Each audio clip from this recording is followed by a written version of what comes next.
ஒரு துணையா வந்த ஒளி நீ.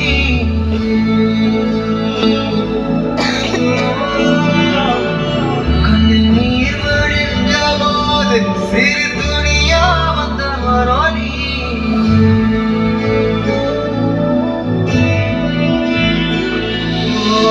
சின்ன நம்பிக்கை ஊட்ட இந்த உலகம் கதனி. அந்த கதையில அவதரிச்சு வந்தனே நீ. மக்கள் மனசார வந்து பிறந்த தாய் மகன் நீ.